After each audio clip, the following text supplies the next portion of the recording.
Entering the Mayo Experience. Mayo Experience. Mayo Experience. Mayo Experience. Experience. Welcome to the Pat Mayo Experience, presented by Underdog Fantasy, the Olympics men's event. Picks and research, the early look, the rules, the field, the stats, the course, everything that you need to know about a tournament that only happens once every 4 years. And there's some weird notes that I got passed along to me by the PGA Tour, which is frankly kind of strange. When I try to click on the scorecard, page not found. Shot link stats, page not found. Generic storylines they want you to talk about, there's 8 pages of those. Reminder to you to smash the like while you're here. Feinberg and I are going to have the betting breakdown show. I'll have the DFS show and final bets and the weather, everything like that coming on Wednesday. Plus we'll have football in between. But to help out our sponsor and me, Underdog Fantasy, use code MAYO at Underdog Fantasy. Get that deposit bonus up to $250. Plus there's a Mayo Cup on the go right now. You draft 10 players, 6-person draft for the FedEx Cup. It's each of the tournaments, the St. Jude, the BMW, and the Tour Championship. The more guys that you can get into the Tour Championship, the better off that you're going to be. And just a reminder, the FedEx Cup playoffs is only top 70 for Memphis, and then for the BMW, it's top 50, then 30 for Eastlake. It used to be 125. It is no longer any of that. Just a reminder, when you're looking at the FedEx Cup standings and trying to draft, it's only going to be the top 70. I don't think this is going to be as long of a show as the research shows normally go, but I will have to put the ads in between at some point because I'm contractually obligated to do so. So apologies for that. Click 30, skip ahead, whatever you have to do, or watch them and buy them. That would probably help me out a ton, but I don't begrudge you for fast forwarding ahead. Let's talk about the course a little bit to begin with. So the course itself is Le National. Was it Le National, Le Golf National Albatros in Paris, France. And it hosted the Open de France on the European Tour. It's the oldest national in continental Europe. So it's been played here since 1991, but it's been, a few times it wasn't. It wasn't in 1999. It wasn't in 2001. I think it missed 2 years because of the pandemic. And basically, Lucky Pierre, is the superintendent for the course. And everyone who remembers this from the 2018 Ryder Cup is probably going to be a little bit thrown off because the way that Thomas Bjorn wanted it set up was there's a 2.5-inch rough, and then the second cut is a 3.5-inch rough. Thomas Bjorn was just like, nah, we're not doing that. We're just going fairway to 3.5 inches. There was no roll into area, which we've seen for the French Open over the years. So Lucky Pierre reassures American fears by confirming that the Olympic course will return to its original rough levels that Thomas Bjorn had gotten rid of during the Ryder Cup. I love that. It's you want to talk about a Ryder Cup captain who's actually doing something? That is something that you can implement. I know when I remember I played Hazeltine with Moose, and he was telling me that normally the rough is up a lot, but when the Ryder Cup was there, the American captain and the American team wanted it shaved down because so many of the American players were just big bombers, not necessarily the most accurate players, and they would hit it in the rough, and they would just have great lies in the rough. It wasn't buried at all. They could just go attacking all of the greens. So they're going to be using the gradual cuts of rough instead of maintaining one single level. Though the width of the fairways haven't changed, the effective landing areas are far more forgiving, what we see at the French Open year over year. And for the Ryder Cup, the course was very narrow with a natural rough much closer to the fairway. That's what Lucky Pierre told Golf Digest. It'll be opened up a bit more for the Olympics. So I guess the thing that we can do now, because I don't really want to grind out what the edges are. I think that Scotty's just going to win. And if we jump over to the odds, let's see. Let's use Bet365 odds. He's 4-1 to win this event. You'll get your 30% boost at some point during the week. And the field is quite good. You get Scotty at 4-1, Xander at 6, Rory at 8, Rahm at 12, who, as I record this, could be going to a playoff with Hatton, his teammate in UK Live. I would just prefer that Hatton bogey, Rahm win, because Rahm was the only guy that I bet on this week. Morikawa, 12-1. Ludwig, 12-1. Tommy, 20-1. That's a good number. I like that. Victor is 20-1. 22-1 for Lowry. Hideki, 25. Neiman, 28. Tom Kim, 30. Pretty good number on that as well. Then you have Connors, Fitzpatrick, Noren, who is a former winner here. More on that in a second. He and Straka and and Wyndham Clark are all 40 to 1. Then you get into your Minwoos and your Answers and Byung-hun Ans. There's a lot of really competitive players in this field, but the way that I look at it is it's a 60-person field, there's no cut. And it's a weaker field-ish. I mean, when we start getting down to the bottom end, and you have Guillermo Pereira and Wacky Valimaki and bronze medalist from the last Olympics, CT Pan, in the field, it's just not that great of a field. So, Scotty was 5 to 1 or 4 to 1 to win the Open Championship with all of the players 2 weeks ago, albeit he didn't win, but he was 4 to 1. Now he's 4 to 1 in these no-cut events. And what has he done so far in these signature events? He won in the short fields. There's a cut in some of them, not a cut in some, but he won at Bay Hill in a 68-person field. He won at Heritage. He won the Travelers, and he won Memorial. He has been beating up on this style of field all year long. And granted, you have Rahm in the field, and Neiman in the field, and David Puig in the field all the way down, but it's just like a lesser version of a regular PGA Tour signature event. There's no real difference. I guess Maronkadunk, the real Maronkan-Rolla, is here at 66 to 1. So I might just dump on Scheffler. If I wasn't going to do that, I'd probably use Tommy, and I'd probably use Tom Kim. I might even go Scheffler and Tom Kim and just hope it plays itself the same way as the Travelers Championship. So let's jump over to FantasyNational.com right now. We don't have the course loaded in because, frankly, they can't even... The Olympics can't even provide a scorecard for us. So what I've been able to glean is that it is going to play 7,174 yards as a par 71.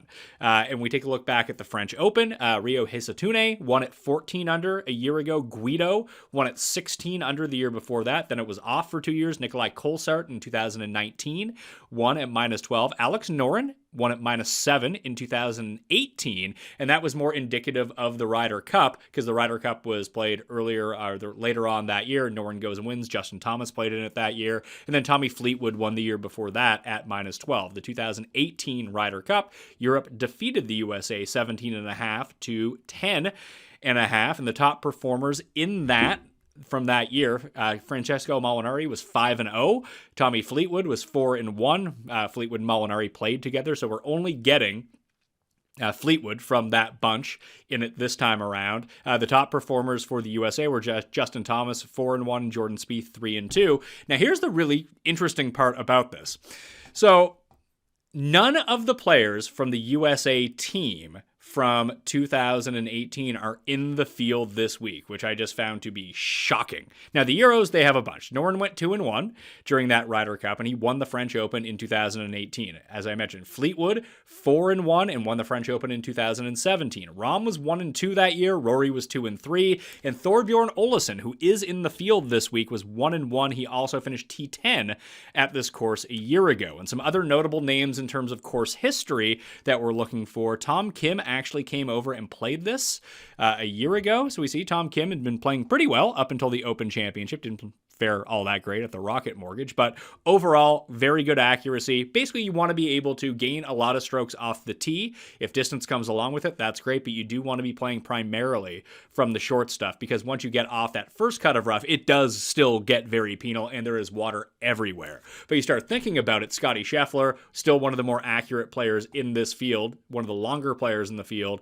and no one controls their distance better. So Tom Kim, T6 in 2023, Adrian Meronk, T11 in 2022, and Thomas Dietrich, who will be representing Belgium, T35 a year ago and T8 in 2019. So that's what I was able to drum up. Basically, there's no surprises at Le Club, Le Golf National. On the tee, tee to green, that's really what you got to go with. We've seen a lot of bad putters win at this course over the years. Like Molinari had lost strokes on the PGA Tour coming in before that Ryder Cup and ended up just playing great. Same with Garcia, same with Stenson, same with Spieth. So they all had pretty good looks coming in. So that's really all I really wanted to break down. Like, we can try to build out a model, but it's going to be very tough, especially when you get to some of these other players who either participating on the Korn Ferry Tour, or playing primarily on the Asian Tour, or the DP World Tour. That's what we're seeing right now. Everyone who tunes into the Pat Mayo Experience knows from time to time I like to talk to you about some health supplements that I end up taking, and I've been doing Timeline's Mito Pure now for about a month. Feel great. And I think you can too. Take 2 soft gels a day for 2 months, and you can see significant improvements in your cellular energy, your muscle strength, and your endurance. That was the big thing. I've been golfing more this summer and lifting less. Yet when I go back to the gym for my once a week, like max lift, I'm not really atrophying that much. I'm not losing a ton of muscle, which is absolutely fantastic news for me and my golf game, because if you work out too much, then you get too sore, you get too stiff, you need to retain that flexibility. I'm retaining my muscle mass at the same time, although I'm not working out as much. And it comes in 2 product designs to fit your needs. They're berry powder, which is great to mix into your breakfast yogurt or daily smoothie. That's how I've been doing it. I've been eating some strawberries, raspberries, blackberries with a little bit of yogurt, a little bit of protein powder, then boom, Timeline's Mayo Pure right on top of that. Or they have soft gels for the days where you're just on the run and wanted something convenient to grab and go. So Timeline is offering 10% off your first order of Mayo Pure right now. So go to timeline.com/Mayo to get that 10% off. All right? Passion, drive, patience. The formula for winning championships is also what keeps your ride or die alive. eBay Motors has everything you need to maintain your vehicle and level it up to peak performance. Supercharger, exhaust kits, LED headlights, and more.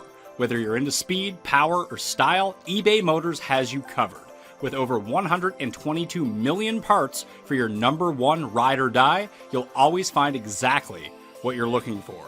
And with eBay Guaranteed Fit, your part is guaranteed to fit your ride every time or your money back. Because with eBay Motors, you're burning rubber, not cash. With all the parts you need at the prices you want. It's easy to make your car the MVP and bring home huge wins. Keep your ride or die alive at ebaymotors.com. Eligible items only, exclusions apply. But if we just take a look at a very small sample, past 12 rounds, and we just sort by strokes gained total to see how everyone is doing so far. So you have Xander Schauffele, Shane Lowry, Scotty Scheffler, Morikawa, and Shubhankar Sharma. Those are your top 5. Then you get into Rory, Tom Kim, Connors, CT Pan, then Tommy Fleetwood. Mito, he's not even running all that hot on Live right now. Neiman's running a little bit better as he had a fantastic Sunday in Live UK, and he was able to charge himself back up the leaderboard.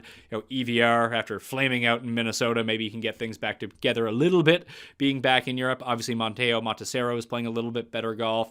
And a lot of the stats that we're going to see for a lot of these players, like especially even the Live guys, like it's not really going to tell us all that much because when you see Neiman or you see Mito, you're either going to get stats from a year and a half ago when they used to play on the PGA Tour or even longer, or it's only majors. And this is not a major quality field. At the top, absolutely, it is a major quality field. After that, not so much.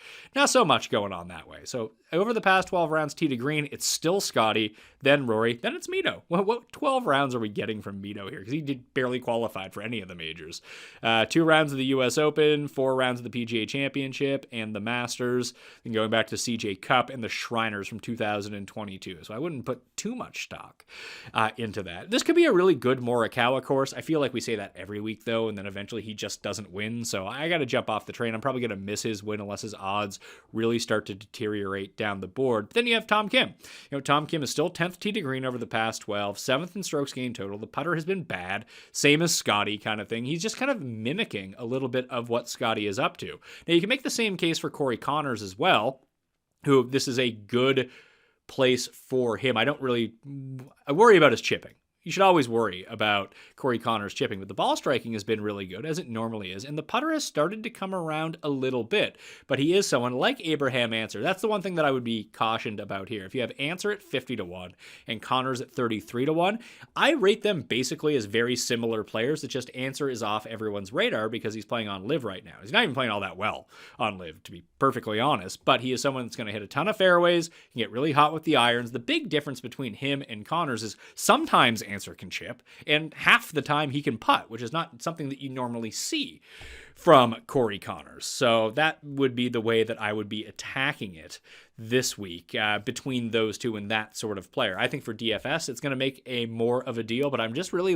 dumping on Scotty here. I'm going to throw $300 on Scotty. If I was going to bet $300 across the board, just go with it that way and hope he wins and win $1,200. Hopefully that ended up working out well for Rom, which I tried to do. Oh yeah, there we go. Rom did win All right. Get a winner. Sometimes it's as easy as that. If I've been playing the strategy all year long, it's like, oh yeah, Scotty's 5-1. I'm just going to bet him. That's what I did with Rahm on Live. And he won. What a hero.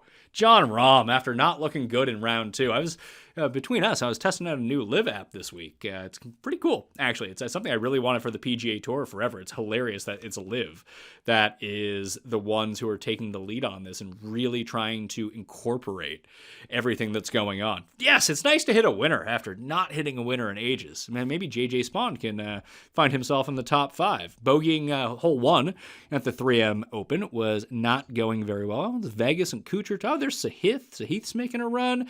And okay, 9-foot birdie putt for JJ Spawn. He's now currently T14. What a loser. If you start making some birdies, you get out of that loser category pretty quickly with me, but that's just not the way that we're rolling it right now. I want to take a look at fairways and greens, because driving distance is going to be included in this as well. So let's just take a look at fairways, and we'll say hard to hit fairways. Hitting fairways difficult to average, and we'll apply those filters just to obviously to filter out some things. I want you to load up for me here. Are both those on? Let's see. You can always check at the top on Fantasy National. FantasyNational.com/Mayo, by the way. Average fairways, difficult fairways. Okay, we're good to go on that front. So Morikawa, Seb Straka, Fabrizio Zanotti, who is from Paraguay. He is not from Italy, but I shall say his name like he is from Italy this way. Hovland, Connors, there's Fleetwood, there's Answer, there's Pavon, there's Guido Migliozzi.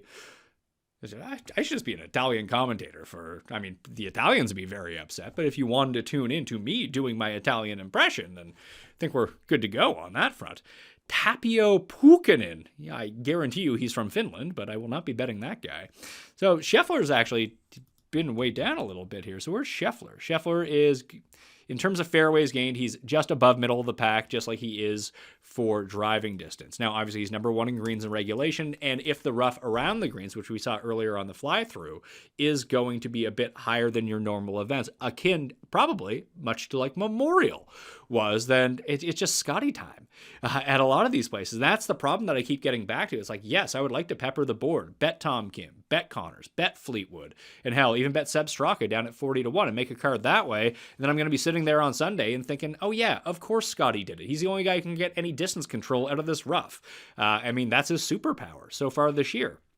So obviously, when I break it down with Jeff, maybe we'll try some top 5s, top 10s, and then bet on Scotty to go through with it and just try to win all of the bets. But that is what we're looking for fairways gains. So the best players in terms of fairways and distance, you see Victor, Connors, and I guess Tommy Fleetwood would be the next one. The two just kind of in the middle, you have Tom Kim and Ludwig. Ludwig is an absolute sleeper here. Victor Perez also very good at hitting fairways and having plus distance. Plus, he's the hometown hero. Rory, very good in that regard. So is EVR. So is Meronk. Lowry, also quite good. Then you're into Scotty. And then it's really nobody. I wouldn't really do you really want to go with Min Woo Lee here, who's just going to absolutely mash it, probably into the water or into the deep rough? I've been through that before with Min Woo Lee when I played him at Bay Hill. Not so much a time with that on the forefront. So that's what we're looking at for the Olympics. I'm excited to watch it. I think it's going to be fun. They're not going to allow in a bunch of spectators. Oh, and I do have a note from that thing that they sent me. Let's see here. What did they say? Something about how you medal. And you actually get stuff for this as well, which I did not realize. Yeah, there's exemptions for both the men's and the women's, but for the men's, you get exemptions into all majors for a gold medal, which, I guess for Fabrizio Zanotti, that would be huge for him. So when Scotty wins and he gets himself into all the majors, he was in there anyway. You get into the Players' Championship, you get exemptions into the Century, provided the gold medalist is a member of the PGA Tour at the time of his Olympic golf competition. Now, this would be great if Tommy won and then he went to Live, and then technically he would still be allowed to play in the Century at Kapalua. You also get world rankings points for this. But here was the one that I really wanted to know what happens. What happens if there's a tie? So if two athletes are tied after 72 holes, a hole-by-hole playoff will be conducted to determine the gold and silver medals. Or if 3 or more athletes are tied for first position, a playoff will be conducted to determine the gold, silver, and bronze medals. If 2 or more athletes are tied for second, a playoff will be conducted to determine the silver and bronze. And if 2 or more athletes are tied for third position, a playoff will be conducted for the bronze medal. In any case, only 1 gold, 1 silver, and 1 bronze will be awarded. I also found interesting in this press release that we had in January of 2024, the IGF submitted a proposal to the IOC to include a 36-hole team competition as a part of the Olympic program. Did not realize this, and this will be beginning in 2028 at Riviera Country Club when LA hosts the Olympics.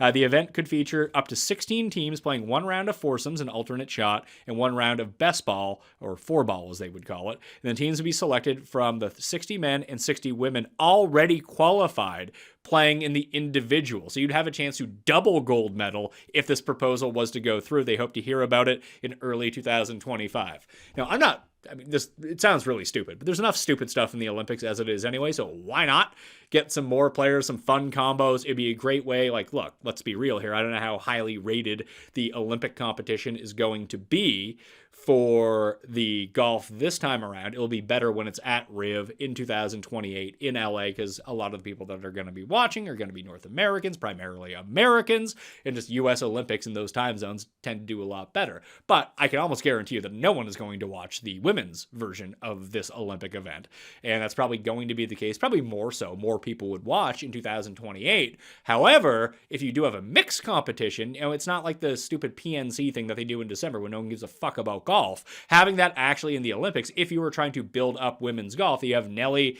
and Scotty play on a team together and represent Team America, that could actually do some good ratings. So I'm actually for it, for helping grow the game of golf. It has to be on someone other than Bryson to help grow the game of golf at this point. Just got the notification too. John Rahm's a winner. This is fucking great. Great day. I wasn't even going to do this show. This is good mo for me coming in to do this show. I decided to do some extra research after I got back off the course. I think I have makeup on top of like a mass amount of sunscreen coming in right now. Couldn't drive the ball for shit today. That's 2 rounds in a row. Had to go to the range after the round for 20 minutes. I got to figure it out, at least until I tee up next time. But I think I know what I was doing wrong. It put me in such a good mood. After driving the ball so horribly for 36 straight holes, to make an adjustment on the range, be like, why am I now duck hooking this? And I don't play the ball right to left. I play the ball left to right. Primarily.